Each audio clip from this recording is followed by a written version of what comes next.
Hi, Stuart Bruce here, and I am the Spare Time Property Investor. In these podcasts, I'm going to share tips, tricks, and lessons that I've learned and will hopefully help you, especially if you're still working the 9 to 5. Hello, and welcome to another episode of the Spare Time Property Investor podcast.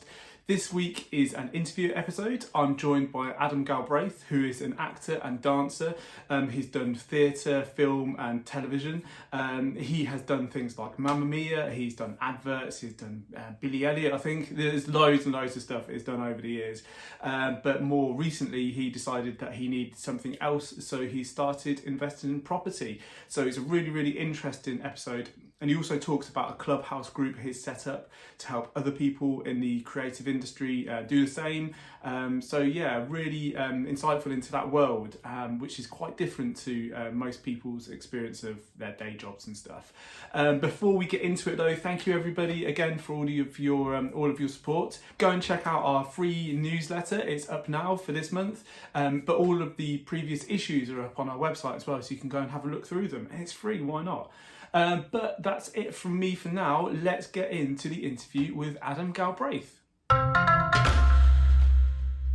So thanks again, Adam, for coming on to the podcast. First off, it would be fantastic if you could introduce yourself and what you're up to in property. Thank you very much for having me. My name is Adam Galbraith. I've been in property for just over 5 years now. Started off as a performer in dance and acting, and have had a sort of 24 year career in television, theatre and film. Obviously that as a career as a dancer doesn't always, it has a similar sort of life to a footballer, whereas, you're looking at mid-30s to coming up to retirement. Yeah. And unfortunately, we don't have the pension pot that footballers do nowadays. So I always looked at other ways of how to retrain and find other streams of income. And I 10 years ago, I retrained as a sports therapist. So I do sports massage as well. I opened up a little treatment room in central London, and I ran that for about 4 years. Carried on performing and acting. And then, I had a little bit of money come out of a property that I had with my ex-partner. And it was a case of deciding, what do I do with this money? And at the time, I was very much in a place of, I could really go and have an amazing 5 years, 10 years in Thailand, or sort of use it wisely and do something with it. And I think it's the fact that I had my little boy, who was 4 at the time. He was kind of the one that was the turning point for me, going, right, I need to think about him and his future. Yeah. And so that's when I got introduced to my business partner, funnily enough, who's also a mutual dancer. And he sort of showed me the way of property and pointed me in direction of getting educated in various strategies and mindset. And so I've been investing since early 2016. I have a small portfolio of buy-to-lets in and around Glasgow, couple in Cambridge. We have a portfolio of serviced accommodation, rent-to-rent service accommodation, some that we own, some that we do rent-to-rent in Crewe and Stoke. And we're just setting up a new service in Liverpool currently, and looking to explore the rent-to-rent market in service accommodation. I've tried lots of everything, and sort of found that there's certain things that don't work very well for me, or I don't get on very well with them, shall we say. We tried HMOs, tried a bit of commercial conversion. But the one we've always gravitated back to is service accommodation. So that's our sort of main strategy. Currently at the moment, due to the times, I'm helping a friend sell his house via an assisted sale. Okay, yeah. And I'm also helping, or trying to help, who is on the last year of their lease. I'm trying to get a developer in because the owner of that property wants to sell up. But we really want to try and keep the dance school in the local community. So I'm working on a project there so we can make that happen. So it's been quite a busy year considering COVID's hit, actually. And surprisingly, property, you know, I'm lucky I've got property to fall back on from my dancing career, because it's really been a big savior over this last year. Yeah, absolutely. So you're saying you've been busy during this last year. So what deals have you managed to get over the line during this period? So obviously, lockdown happened. Well, we're almost a year, aren't we? 24th, 25th. We obviously we didn't quite know to what extent lockdown was going to have an effect on our lives, you know, this time last year.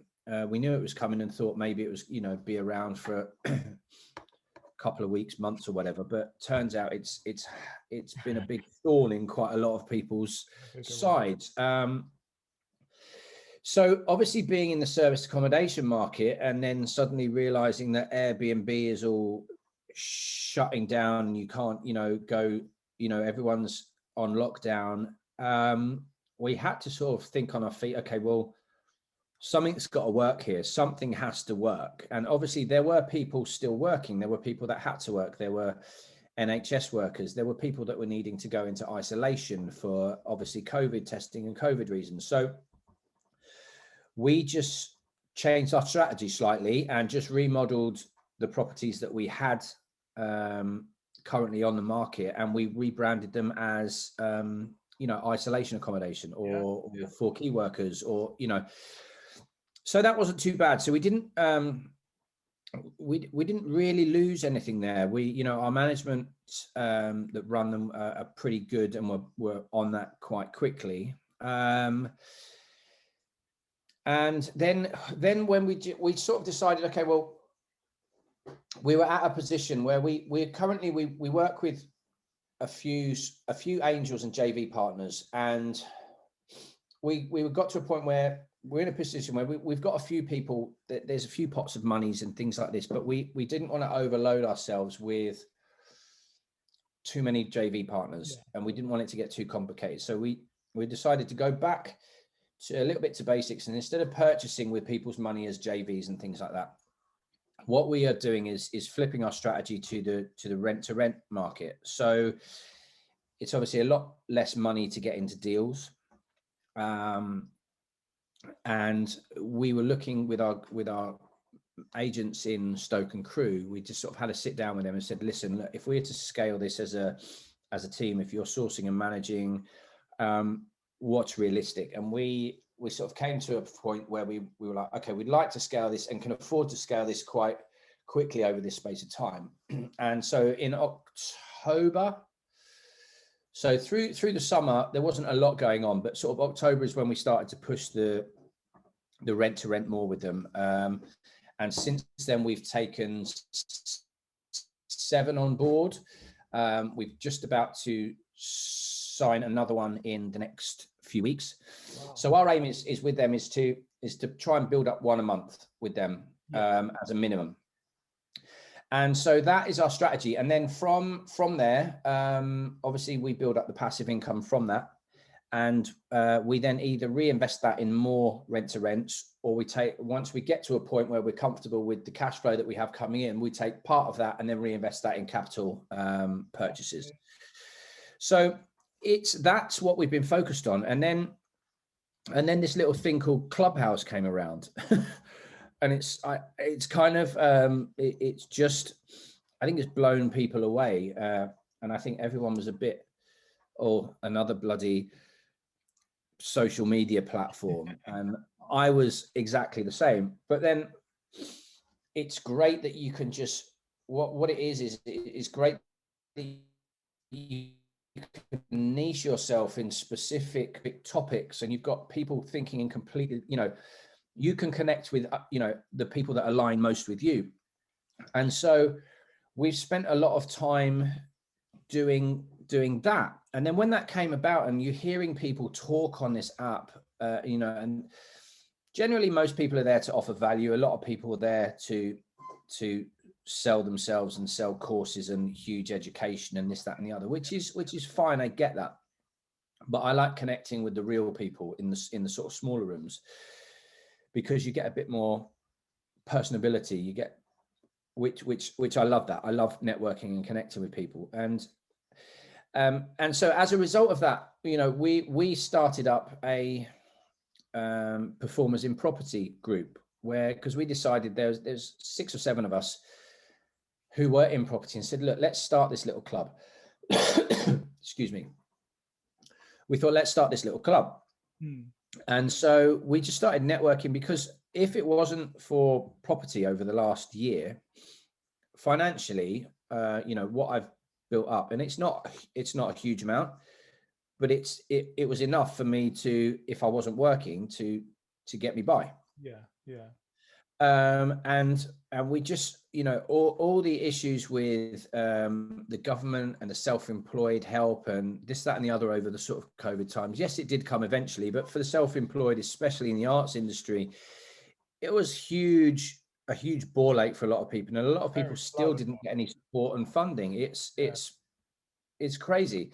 So we just decided that, look, if this Clubhouse is here to stay, why don't we set something up? We don't want anything from it, but at least we can be here and we can open up a discussion forum, and we can invite people that are thinking about getting into property, people in our industry, performers, artists.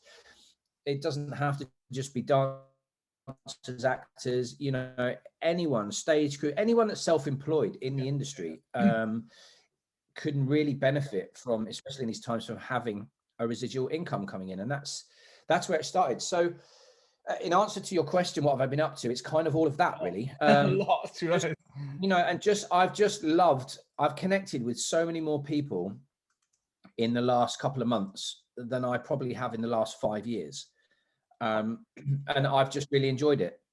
I think for me, the kind of traditional networking, going to network events where people dish out business cards and stuff like that, doesn't sit so well with me as getting on a call or whatever. So it's really suited me in all honesty. So it sounds like you've been doing an absolute ton and making the most of this new this new thing, Clubhouse, which I've been on a little bit but not really dug into. But so that Clubhouse group you have, so it's for performers, and then within that, is it sharing information? Is it education? Is it linking people with money, with people who have deals? What is it? Talk us through it. So we basically started it out as, okay, a lot of people in our industry, and again, it's called performers in property, but it doesn't have to be artists. It's just anyone that is self-employed. Now, people who are self-employed are used to working contract to contract, and they only get paid when they work. So when they get their money that they have saved on a job or per contract, they get quite protective of that. And sometimes they're in the mindset of thinking, well, I need that money in the bank in case I don't have any more work coming up. I need it to survive. And so we're just really in the space of, and not that we're, sorry, we're in the space of, not that we're not educating in any way. We just want to offer advice and open discussions to potentially help people who are in the mindset or in that way inclined that they must keep their money safe in the bank, because quite frankly, as far as I'm concerned, the bank is probably the worst place to have your money saved at the moment. Totally. With interest rates or base rate down at 0.1%, we've never been closer to going into negative interest rates. And with the rate of inflation at 5% a year, technically your money, having it in the bank, is devaluing by 4% every year. So it's ridiculous. You're safer to keep your money under your mattress. And so we just want to encourage people that actually there's no safer place to put your money than in houses. And so we just brainstormed, what did we want to talk about? How did we want to, who was our audience? Who were we targeting? And really, yes, we're all performers, but it was anyone who was thinking about getting into property. And so we just sort of introduced ourselves. There's 7 of us, 8 of us, we introduced ourselves. And, we do 2 sessions a week, currently on a Wednesday and evening and a Sunday morning. So the Wednesday evening is 8 o'clock. And the Sunday morning is like a little 10 o'clock morning coffee chat. And, we've talked about who we are, where we are in our property journeys, how we acquired our first property, how we get into properties, the difference between buying a home and an investment property, the reason why we get into property, all stuff around mindset, things like joint ventures, where we invest and why, the difference between cash flow and capital appreciation. Any questions like that, people with a lot of people who are sort of performers that we know are based down south, and they think it's very hard to get into property because you need a lot of money. But you don't need a lot of money to get into property. You can get into property with very little money. You just need to have the education to know how to do that. And again, we don't educate, but we've all trained and we've all done education with various different training groups, And if you want to, I'm a firm believer, I wasn't, but I am a firm believer that if you want to do something well, you need to be trained in it. Like someone said, I can't remember who said, Tiger Woods didn't come out of his mum and suddenly just hit a hole in one on his first shot. He spent a lot of time working on his craft, being taught by mentors, paying for his education to become the world's #1 golfer. And so that's reflected in all areas of life. Whatever you want to do, however successful you want to be, you need to have some sort of education in whatever field it is you're doing. And people are often quite reluctant to part with their money if it's a big chunk of their savings. Now, it was a big mindset shift for me, but spending money on my education was one of the best things I ever did, because it taught me how to work with other people. It taught me how to use other people's money, because there's only so far your own personal fortune will get you. Yeah, absolutely. Everybody's going to run. Whether you have 5,000 in the bank, whether you have 5 million in the bank, absolutely. At the end of the day, if you buy houses with it or invest in something, it's then gone. So sometimes they say that sometimes people are better off starting out in property without any money and having to learn to work with other people and joint venture with other people straight away. I had a mentor that he was in the mindset, and he always tells this story, that he was in a very well-paid corporate job and was in the fortunate position to save up money every year to purchase a new property every year. And he did that for about 10 years. Mm-hmm. And so after 10 years, he had 10 properties that he's managed to save up with his job from his corporate job and purchase. And then he learned how to joint venture with people. And in the following year, he bought over 40 properties. Wow. With various joint ventures. And so he said,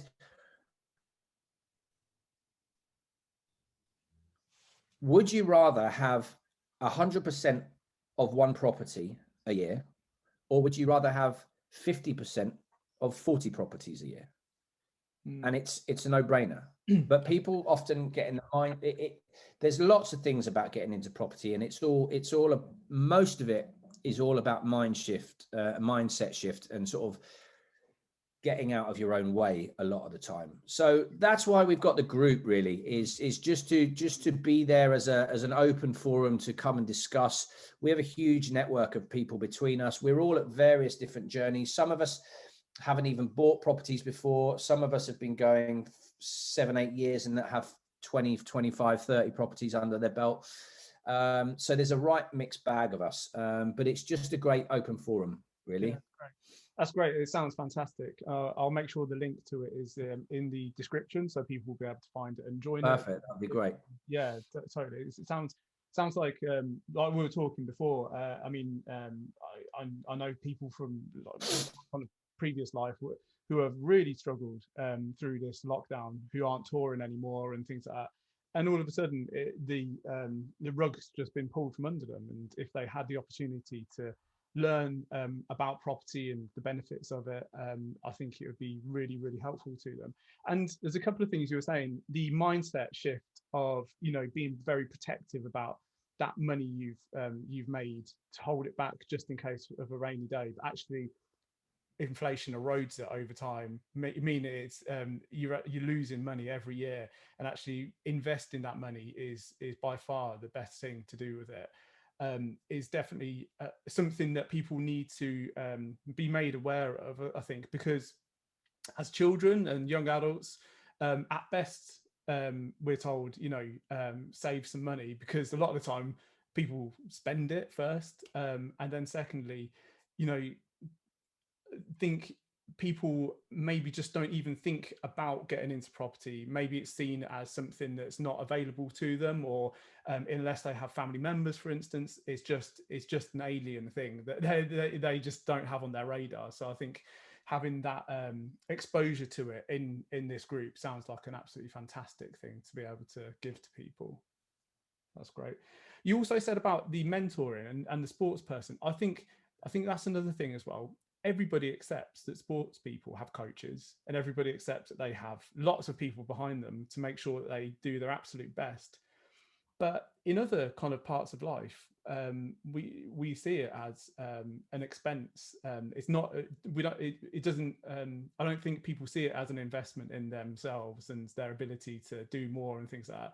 But kind of using Tiger Woods as an example, yeah, of course he had people behind him to make sure he could perform as well as he has done. So yeah, absolutely. Yeah, it's not just, like you said, it's not just sports personalities. Yeah, You know, big business owners, big corporation owners, they don't get there themselves. They have, totally. like, in every walk of life, there's always someone that's further ahead of you, and there's always someone that's behind you. And the great thing about property is there's always someone to help you up and give you advice and guidance. And every time you take a step up that ladder is a little bit more knowledge, and there's a little bit more knowledge that you're able to then pass on and give to someone else. And I think anything in life, if you want to improve any part of your life, you can't do it on your own. Whether you read a book or you look at a YouTube clip or find out how to do something, you need to teach yourself how to do that. And if you can't do it yourself by those means, by getting books or looking on YouTube for research, the sort of if people are in the mindset that they don't want to set out a big expense, at least buy some books and listen to audio books and podcasts and about mindset and around money, because you'll find that soon it will change your tune. I mean, the big book and the big shift for me was reading Rich Dad Poor Dad by Robert Kiyosaki, without a doubt. I knew I wanted to do something with this money. It wasn't a lot of money, but I was reluctant to give it away. And I read this book, and it was a game changer for me. It really was. It just shifted. And then I could not get enough of books. It was crazy. I went on and I read his next one, The Cash Flow Quadrant, which is incredible as well. I mean, books I could go on and on and on for. But they're a real easy way to start you thinking in a different way. But unless you make that attempt and effort to start to shift your mindset, you can say to yourself, you want to do this or you want to do that. But unless, and again, another book, Dr. John DeMartini, The Values Factor, unless your wants and your needs and your desires are in the highest values, you won't do them. You can tell yourself that you're going to do something, or you should do something, or you must do something. But unless it's aligned right where you are at the top, you won't do that. But at least give yourself the credit and respect to try and understand it if you're nervous about getting into it. And isn't it amazing how many people say that Rich Dad Poor Dad is that game changer book? It's incredible how many people say the same thing. It's often on the Clubhouse rooms, when they're doing like quick fire questions, it's a very common question that comes up. What book really did it for you? What was that one thing? And you know, on a panel, I was on a panel of probably about 20 odd people, and it must have come up 4 or 5 times, and it would have come up more. It was just the fact that the people further down the line yeah, had said, "Oh, well, I can't say Rich Dad Poor Dad again." It's almost like we accept everybody. That was a game changer. Let's think of some different books so we can come up with another one. We all know this one's the best one, right? I mean, the guy's a genius, and you know, and it's all based on fact and from his story of his life. And there's nothing more than people can relate to than actually, hearing something that is fact. It's almost like a parable, isn't it? You kind of think about like a story in terms of helping people to kind of put themselves in his shoes and really think about it from their perspective. So obviously Rich Dad Poor Dad was really great in terms of opening your mind to different things and really a game changer. We've also mentioned that you had some training and also maybe a mentor, I think you mentioned as well. But you have a lot of strategies going on there. So you've got buy to let, you've got serviced accommodation. I think you mentioned HMOs as well, rent to rent, and you also have a lot of different locations. So how have you done multiple courses to understand the ins and outs of the different strategies? And also what is the kind of the decisions around having properties in Glasgow, Cambridge, Stoke, Crewe? It's a real mix there. Okay, so I think I'm one for diversity. Yeah, I don't like all my eggs in one basket. So I know that if buy-to-lets are people's bread and butter as far as people in the property industry are concerned, great to have those. They're fantastic. We did try HMOs. We went off HMOs. So the HMOs we converted to serviced accommodation. So our main focus, yes, we've got buy-to-lets. The main focus is buy-to-lets, but also now purchasing property that we can run as serviced accommodation. And should serviced accommodation fall tits up for whatever reason, we know that that property is still going to run well as a buy-to-let. Yeah. So we're just maximizing the strategies with our portfolio. The difference in locations. So yeah, there's it started in Glasgow. That was just, and the reason we started there was my mentor, who is now my business partner, the guy that got me started in property, Tommy. He was already investing up there. Mm-hmm. And so it was just an easy access place for me to go and me to learn all the ropes. And that's what I did. So I learned all my stuff with my few buy-to-lets that I bought up in Glasgow, first of all. The reason Cambridge, I sort of became an accidental landlord before I'd even bought buy-to-lets, or before I'd learned any training or done any education.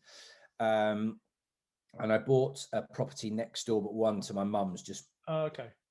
Sad situation that the lady had passed away, and it was going back to her parents, and her parents were quite elderly, and I just thought that I should try and help them out because, and we managed to get them the money that they wanted, and it was still quite a reasonable deal. I don't know how I negotiated it because I knew nothing about it. It was just one of those things that it works, and it was great for them, and it's turned out to be great for us as well. So that's why there's the Cambridge side of things. Stoke and Crewe we went to because we wanted to try a new area other than Glasgow.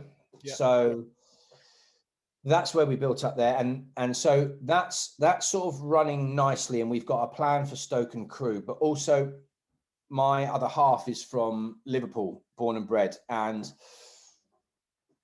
her and her family, or her brother specifically, is really just started to get into property, and we've just acquired a property in Anfield.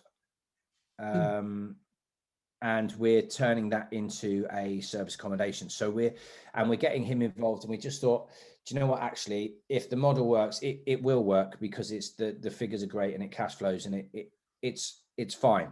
So we thought, why don't we just sort of start to scale up a little bit in Anfield as well? So we've got pockets that we've got teams in each place.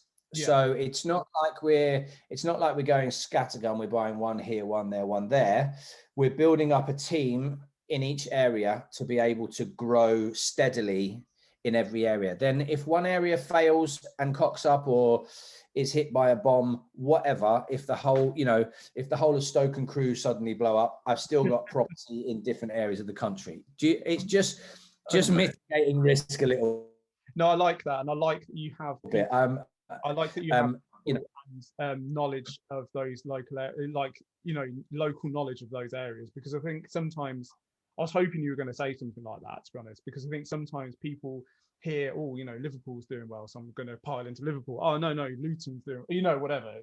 But it sounds like you've got a really, really good, solid kind of background to each of those decisions. So that's, it makes a lot of sense. I think that's a mistake, not a mistake people make, but actually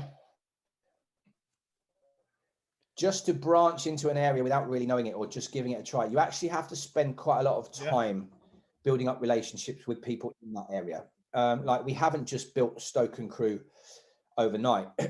That spent the best part of, we got really burnt in Crewe by a builder, funny enough, from Liverpool, quite badly, financially. And it took us a long while to sort of trust and rebuild there. So it's taken over 2 years to get us back to a good place there, and work and trust with other people. But now we're in a great place. So it doesn't happen overnight.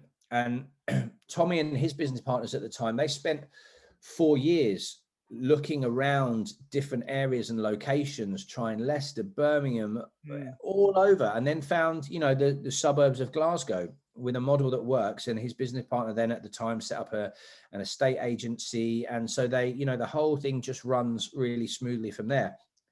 But, with people looking to start into an area, if you've got connections to the area, that's fantastic. But if you haven't, network with people in the area, go up there, meet some people, get introduced, go out for coffee, go and do some viewings, and you'll get a feel for the area. But it's certainly not something that happens overnight. And all of this has built up over the last 5 years. So it's an amazing amount to build up in 5 years, to be honest. I mean, I'm not anywhere near, and this is the thing in property. It's your own race, right? You're only competing against yourself, and people do far too much comparing of other people. And I'll be completely honest and open with where I'm at and things like that. And I think over my 5 years, I either own, co-own, solely own, or have control of 16 properties now. So it's not a huge amount compared to a lot of people, but it's a shitload more than I had 5 years ago. And so, that's what, 4 a year, 3 and so I'm, that's one every 3 months, co-owning or owning, which is pretty cool. And if I can, if I can do that in the next 5 years, we have plans to scale a lot more, because I know a lot more now. Like, I want to take on 20 in the next 2 years, is my goal. But even if I just replicated again what I had, that would be technically in 10 years, I'd have acquired 32 properties. So it's a long game. It's by no means easy, but it's fun. And generally, most of the people you meet are pretty cool people along the way. Definitely, yeah. Definitely. I think that's the key of it as well, isn't it? You know, people are pretty nice. So it's not like it's not a chore. You know, people are pretty decent, and you know they're pretty easy to get on with. So yeah, it's not a bad thing to be doing, and it pays the bills. So People are pretty decent, but people also have a very different idea of what is a good standard and what is not a good standard. well, yeah, definitely. But that's fine. That's just individuals, right? But sometimes that's an opportunity, because if somebody's been running somewhere and it's you know, not the best, and you can help them and take control of that property, actually there's an opportunity there. So exactly. And I've found as well that I started in property very naive and very all about me, and I looked at it from a really, what now seems to be a really sort of selfish position.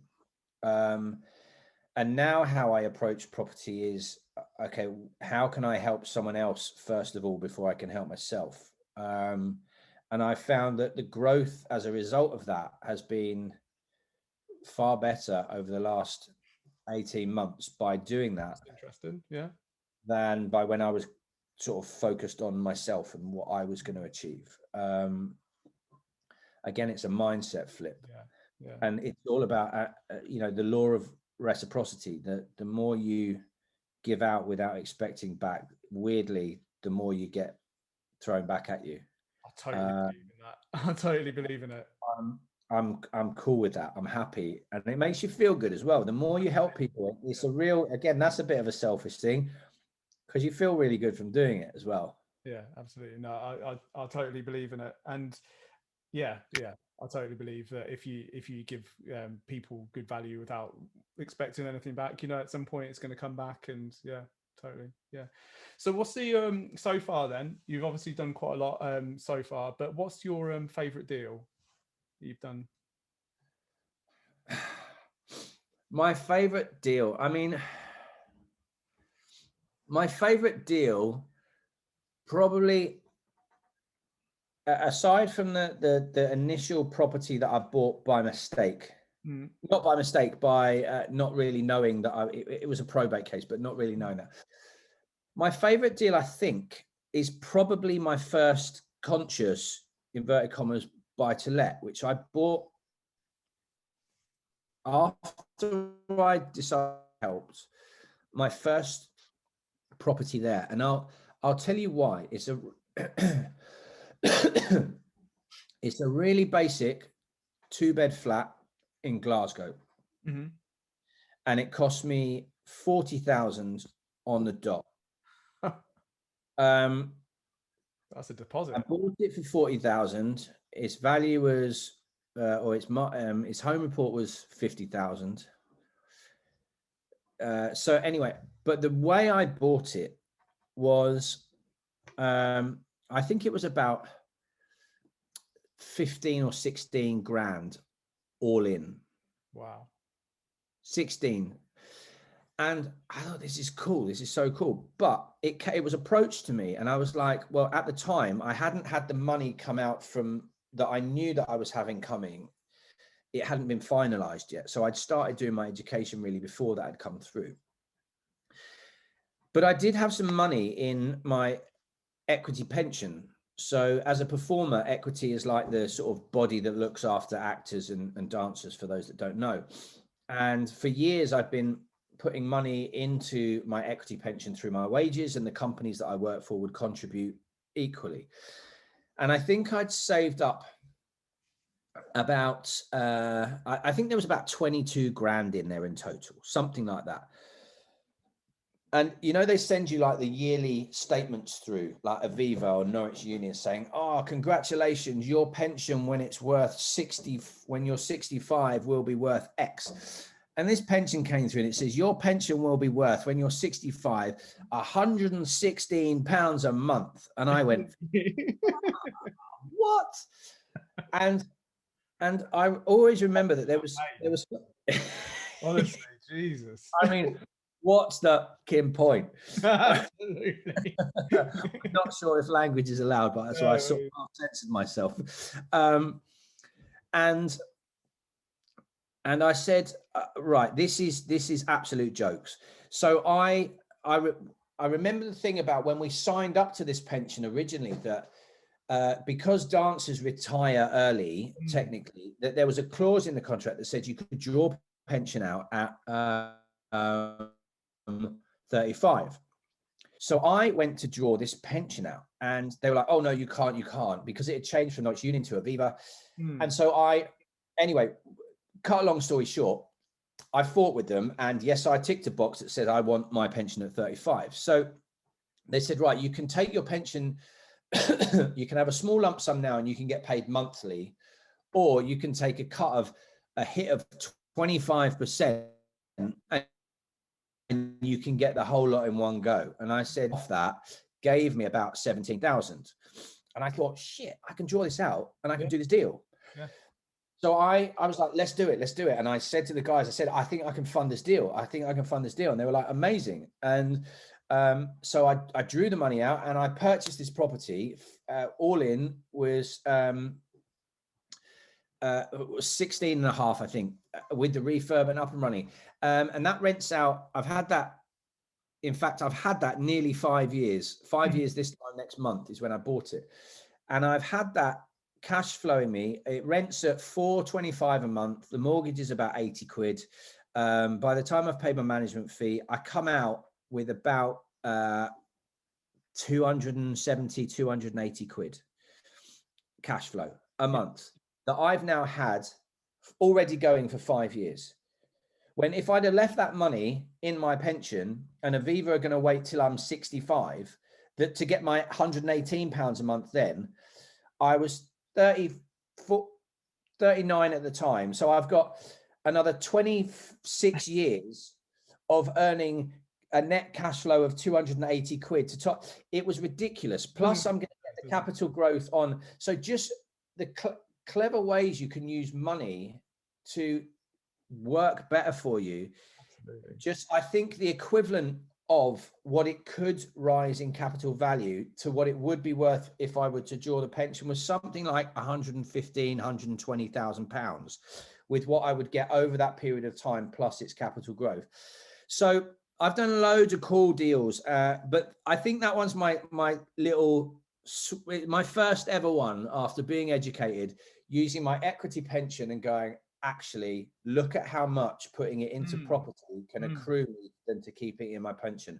I'm not by any means saying that it's not right to keep money in pensions, and absolutely not. But in this particular instant, for me, it was the tune of like a six-figure number difference. So yeah, that's my sweet. That's my sweet. I think it goes back to that thing we were saying about, people holding money in savings. This is a similar sort of thing, and it's not to say sometimes savings are a good thing to have, an emergency pot of cash, for instance. Sometimes pensions are a good thing, but it's almost like just putting it over there, so everything's sorted now. I've got some savings and I've got a pension, so I'm okay, until you realize you're only going to get 150 quid a month or whatever it is, and you think, Jesus Christ, that's not going to do me any good. So it was that realization when I had that piece of paper through and it said, 118 pounds, whatever it was, it was about 180 from when I'm 65. I was like, I'll probably only last another 15, 20 years if I'm lucky at that. How much, I've already doubled what I would have got just in the last 5 years with that. It's crazy. Absolutely. But unless you see it on black and white like that, you kind of forget, actually, is my money working for me as best as it can be? And that's now what I've learned, is trying to make sure that all of my money does that for me, but still allows me to sort of do what, the aim is to be able to sort of have the choices to do what you want when you want. Absolutely. And that's consistent with pretty much everyone I speak to in property, is just being able to make those choices and having that kind of control. Absolutely. Cool. Okay. So I could talk to you all day, but one kind of last question then, like, kind of, if you could speak to your 18-year-old self, knowing what you know now, what advice would you give them, or would you? Oh, fuck. Well, off camera, don't take so many drugs and drink so much. But on camera, I would, what would I tell myself? Well, here's the thing. I'm trying to educate my son without pushing it in his face. What I don't want is for him to, I'm trying to subliminally drip feed him mistakes that I made that I don't want him to make. My biggest mistake, and it's not my mistake because I wasn't educated and I didn't know how to use finances. And that's through like my mum and dad weren't financially educated, and it's no fault of their own. You know, they ran pubs for livings, and pubs is a great sort of lifestyle. It's not a lifestyle really. It's a job. It's a business, and it's a hard industry, and you don't make any money in it. And so I never knew anything about finances, and I didn't even know how credit cards worked. Even when I was spending money on them, I didn't even get that I was paying 28% a month on having X amount of money on a credit card. You know, I accrued so much debt on cards. Like I was, you know, and when I left college, I had 25 grand student loan, and I must have had 14, 15, up to 20 grand at some point on cards. And then I took out a personal loan to pay, and I just had no idea how to manage money. So what I would say to myself down the line is just learn the difference between an asset and a liability and act accordingly to what that is.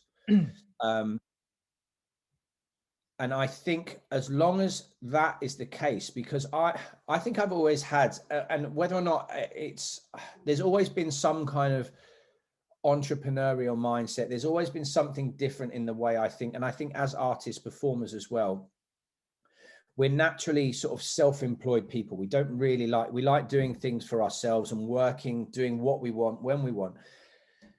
But just having the financial education would have really, really helped. So I've had an amazing career doing a job many people, you know, as youngsters really wish they could do. You know, the amount of, not so many boys when I was younger, but majority of girls at some point, I'm sure, wished they were a ballet dancer or, you know, and I've managed to have a 23 year career traveling the world, you know, doing shows all over the world, you know, seasons at Sydney Opera House, you know, sellout tours in Tokyo, all over the States. You know, I've just had a wonderful and amazing career. I've worked in and on some great movies and things like that. And so that part of my job, I would never, ever change. And so I would encourage my younger self to still continue that.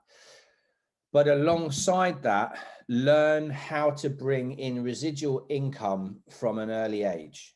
Because when you're not working, you don't get paid. Yeah, absolutely. So if I would say to myself, okay, what we need to do is when I'm not working, I need to work out what can I do to bring in money when I'm not working? And I would teach myself how to do those things when I'm younger. Because if that was the case, you know, if I knew how to do that 20 years ago, I'd probably be, you know, talking to you from my villa in the Maldives or something, you know? Which hopefully, you know, I get the chance to come back in a couple of years' time, and I can. And you'll be able, be able to do exactly that. I was lucky enough last year with my other half, because my other half is a makeup artist in television and film, and last few years she's done a lot of traveling and working abroad in Sri Lanka and Kuala Lumpur and places like that. So we've done a lot of Indian Ocean traveling, and we did actually get to the Maldives for 5 or 6 days in a little break off the year before last. And I was like, I need to be back here more often, because it was just, and so yeah, teaching my younger self how to generate that extra income from an early age is what I would go back and do, but still do it and enjoy yourself while you're doing it, because unless you're enjoying what you're doing, there's absolutely no point in doing it. There's rarely been a job that I've done that I haven't enjoyed. And a lot of people, you're very fortunate to have a lot of people, they go to work, they go to their day job, and they come home and they moan about it. Yeah. You know, they go and do their 9 to 5s, and this is no disrespect to 9 to 5 whatsoever. I've never been a 9 to 5 person. I have done it before to a degree, but not for any length of time. I've always been self-employed, but that's fine. But that's, again, that boils down to the whole rich dad, poor dad, about being in the rat race, doing a job to get paid, to pay for your mortgage, to pay for a bigger mortgage. And people just end up not liking their job because they have to fund their living circumstances. So, and it becomes a trap. You know, yeah, that's not pushing people on it. It does become a trap for people. And you know, people don't know they have choices necessarily, and life is one big choice. You know, you either take the blue pill or the red pill. You know, every decision starts with a yes or a no. Everything that you do is a decision to do something or not to do something. And you know, some people are very safe and secure and enjoy their job and like the comfort of that. But often a lot of people don't necessarily know that there's other choices out there. And I think that's what we try and do, is especially with our self-employed guys, is just to say, look, here's some other options for you. And I love seeing people who are in jobs, who are in 9 to 5s, who spend an extra 4, 5 or 6 hours a week, you know, an extra hour in their evening to try and generate a different lifestyle for themselves, because they want to get out and they want something different. And that sort of inspires me. And I love just sort of helping people, just even with the short space that I've come in the time that I have. I know compounded over time, you know, it will hopefully make things easier for my little lad and his family and Sure it will. come. So that's where I'm at with it. That's great. So aside from the Clubhouse group you have, which I'll link in the show notes, where else can people find you and connect with you? Yeah, I'm on, I don't really use Twitter that much, but my Insta handle is Adamgalbo, ADAMGALBO, the same as it is on Clubhouse. They are the two main platforms I'm on. I'm quite active on Facebook as well, but I found recently more so I'll just post on Instagram and then copy that over to Facebook. So if you're linked with me on Instagram or Clubhouse, that's fine. But again, Adam Galbraith on Facebook as well. Cool, great. And I'll make sure that's in the notes as well. So thank you again for coming on. It's been fantastic. Pleasure. Thank you. Yeah, it'd be great to catch up at some point as well. See how definitely. Yeah, just drop me a message. We are connected now. So anyone that I now connect with it was weird. I didn't even know my Insta DMs existed, and this little paper airplane button, and there was like all these messages. I was like, shit, all these people are contacting me and I've not got back. So yeah, and whenever I connect with people, I don't like it just to be a one-off connection. I like to sort of build relationships and friendships with people. So that's just the kind of person I am. I like to grow my network and just help people where I can. Yeah, great, fantastic. Well, see you again soon. I will see you again soon, Stuart. Cheers, buddy. Thank you. Cheers. Well, what a great interview. I'm going to keep this outro really short because it was quite a long interview. So thank you so much for listening or watching the episode. If you liked it, please like and subscribe. Please share it if you know any actors or performers who might want to get into property, for instance. But that is it from me for this week. Best of luck, and I'll see you again next time.